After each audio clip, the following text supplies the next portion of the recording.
Packers rank 23rd in the NFL in run defense, averaging 124 yards against per game. That's not great.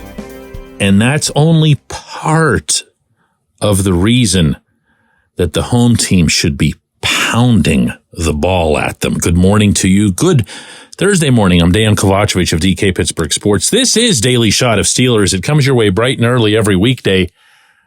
If you're into hockey and or baseball, I also offer daily shots of Penguins and Pirates in the same place that you found this. It'll be Steelers versus Packers, 1:02 p.m.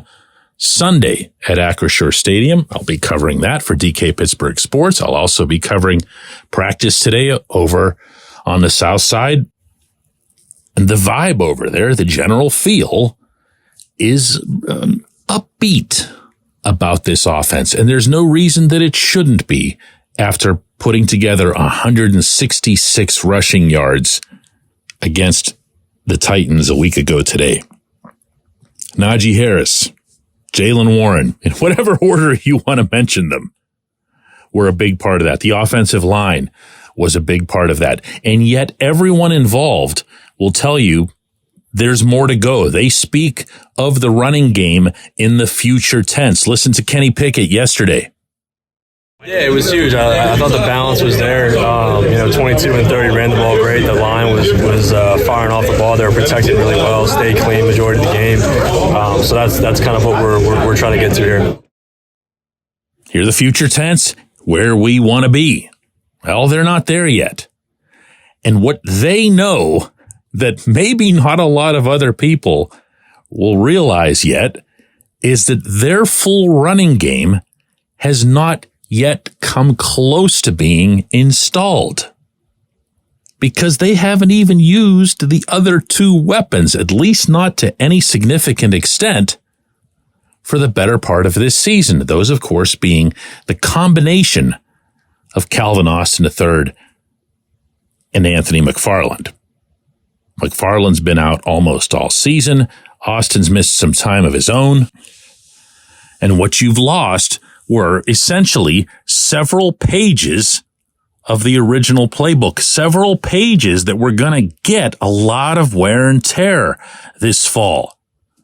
Take it from someone who was out in Latrobe watching again and again and again Austin and McFarland operating out of the backfield, sometimes in a two-back set, sometimes in wide receiver formation, but they'd come across and take a handoff from Kenny while one or two full-time running backs would plow forward into the line. These were plays that looked really good in Latrobe, and way more important than that, worked really well in the preseason. Yeah, I know. Preseason. Will you ever shut up about the preseason? Maybe eventually, but I saw it. You saw it. And I saw it relative to previous preseasons, and the weapons that were shown and the manner in which those weapons were utilized, both were unlike anything we'd seen. And then, poof, just like that, there went all those pages. And I'm going to guess that with the raging imagination of Matt Canada, requiring probably several months to have come up with those pages, they weren't going to be quickly or easily replaced. Sorry, it was too easy. These guys can make a difference, and they will make a difference.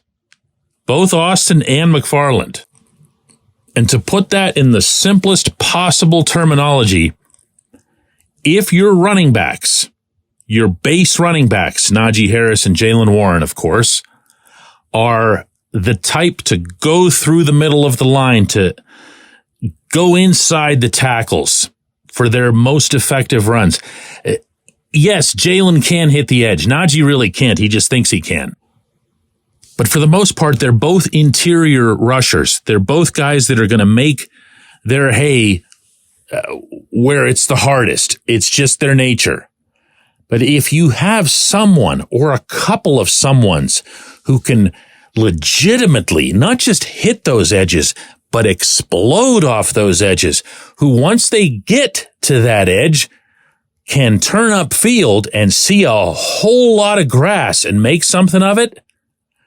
Man, it's amazing to me how quickly everyone seems to have forgotten the dynamic element that brought to the entire offense in the preseason. That was a huge component to what had everyone excited. Well, all that happened in the interim was one guy was lost for almost all of that time, McFarland, and as I've mentioned, Austin missed some time of his own. They're here now. Now, I believe that McFarland's going to play. He's been put onto the active roster, replacing Cole Holcomb. He wouldn't confirm as much to DK Pittsburgh Sports yesterday, but everything is pointing in that direction. Man, that alone is going to be something that's a potential game changer for this offense that could still very much use exactly that. When we come back, J1Q. This segment of Daily Shot is brought to you by our good friends at Mike's Beer Bar. They're located on Federal Street, directly across from PNC Park. Mike has more than 500 beers on tap, including from more than 50 local breweries. Stop in and say hello. Tell Mike we sent you. Mike's Beer Bar.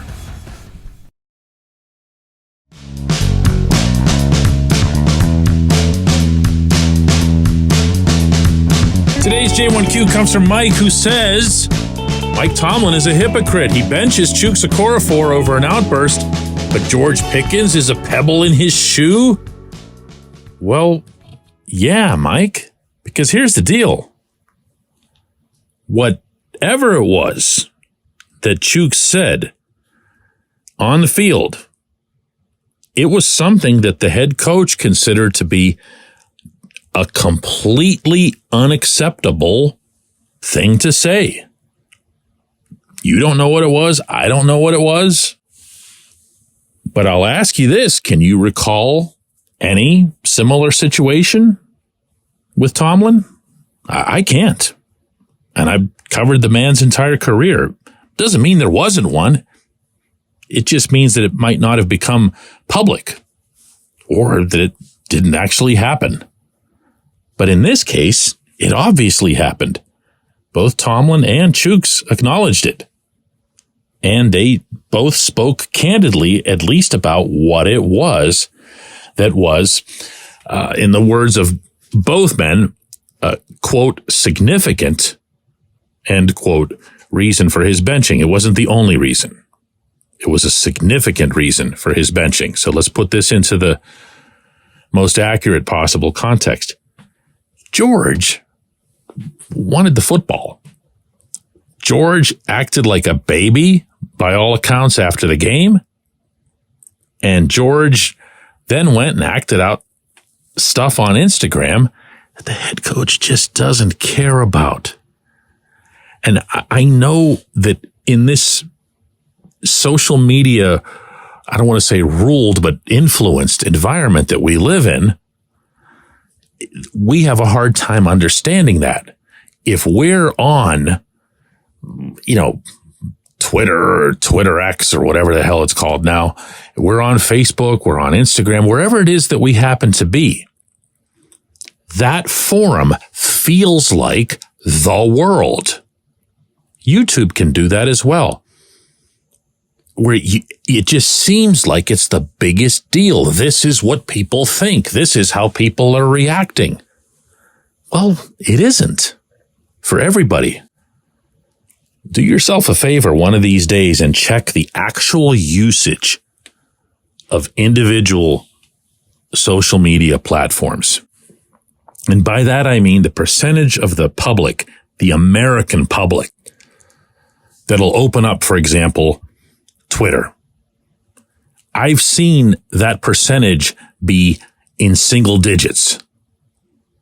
Like, I saw it not all that long ago, and this has nothing to do with the name change, Elon Musk, or any of that stuff. I'm talking about before that. hovered somewhere in the range of 5 to 7%.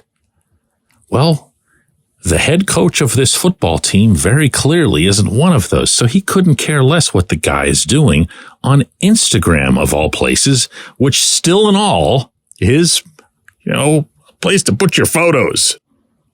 But the people who do use these platforms go, oh my God, this is so much worse than what Chooks did or whatever. And it's like, no, maybe it isn't. Maybe it just isn't. Why are we still talking about this? Got me. I'm not the one bringing it up.